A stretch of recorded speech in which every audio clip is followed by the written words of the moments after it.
Naputol na ng Bucks ang kanilang losing streak versus Utah Jazz na parang wala namang balak makipag-compete ngayong season dahil 15 points per game ang deficit lagi sa kanila ng kalaban. Umabot pa ang tambak ng Bucks sa 28 points. Hindi rin naman kasi maganda yung nilaro ng Bucks doon. Naka 31 points at 16 rebounds si Giannis, si Dame naman 34 points. Silang dalawa yung starting unit na naka double digit. Sa off the bench naman si Tito Bobby naka 19 points at yung isang AJ Green naka 12 points. So lagi ko nababasa to sa mga article history pa rin ang panalo ng Bucks, hindi ko lang din magets kung bakit. Kung dito sa Pinas merong ginulat, sa mga write-ups merong history. Ito kasi yung unang beses sa season na ang Bucks na limit nila yung kalaban sa 100 points. Ang problema ng Bucks both sa defense, si Giannis at si Dame lang din ang kumakana sa offense nila. Si Chris Middleton indefinite pang mawawala sa lineup dahil sa injury. Sa dalawang sunod na game ng Bucks, hindi pa alam kung magtutuloy-tuloy yung panalo nila dahil ang kalaban nila doon Knicks at Boston Warriors. Yung versus Jazz, usual game ni Giannis at ni Dame yun. May combine silang 60 points per game at nasa 54% sa field. Sa ganong number, mahihirapan silang talunin ng ibang teams. Ang problema lang talaga doon, supporting cast ng Bucks. Si Bobby Portis lang yung isa sa pinaka-consistent ngayon. Hindi pa rin nawawala ang trade rumors kay Giannis dahil ang Brooklyn gumagalaw na di umano para sa trade. Isa sa mga preferred destination ni Giannis di umano yung Brooklyn. Dahil isa sila sa mga team na willing gumastos ng malaki makapag-champion lang. Yung isa pang team na preferred destination ni Giannis, Miami Heat. Dahil sa Heat culture kuno.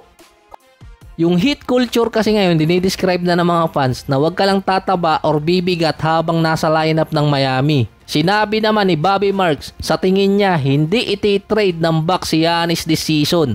Mag-aayos pa rin sila ng lineup. Kasi yung Middleton saga ang problema, hindi alam kasi kung kailan babalik.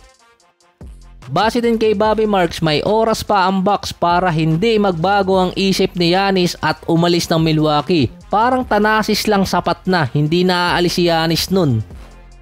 May mga rumors din na ayaw pumunta ni Giannis sa West kung sakaling iti-trade siya. Malalakas din di umano ang mga team doon, magagaling din yung ibang GM, yung ibang teams din established na at mayroon pang may establish sa mga susunod na taon. Dalawang team sa East yung nilagay na preferred destination ng mga executive. Kung sa West, iisang team lang din naman ang gugustuhin nilang makuha si Giannis via trade. At kahit magparamdam si Giannis na aalis ng team, sa sunod na 5 taon, may pang trade sila. Ito yung OKC Thunder.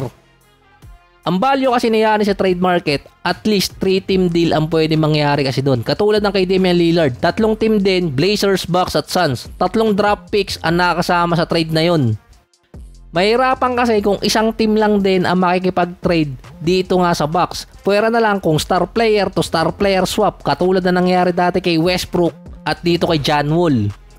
Possible na makasama doon at least 3 draft picks pero possible 4 until 2031 or 2032 kung meron pa ring mundo nun. Nakadepende pa ang mga draft picks na yon kung swap, protected or unprotected. Diyan kasi nagkakatalo.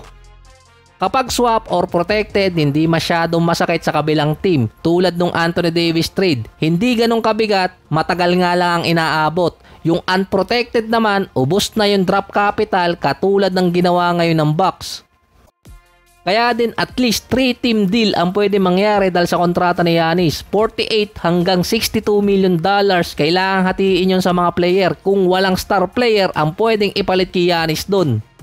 Nakadepende pa rin yung team na tasama sa trade kung meron ba doon nakapasok na Derrick Rose rule at yung pupuntahan ng player na yon ay meron din naka Derrick Rose rule. So malilimit doon sa trade.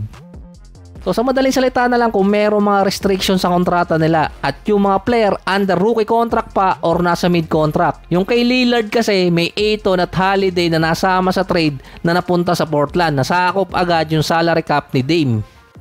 So yan ang magiging value ni Giannis kapag sakaling iti-trade siya ng Milwaukee Bucks. Medyo malaki-laki yung magiging kapalit.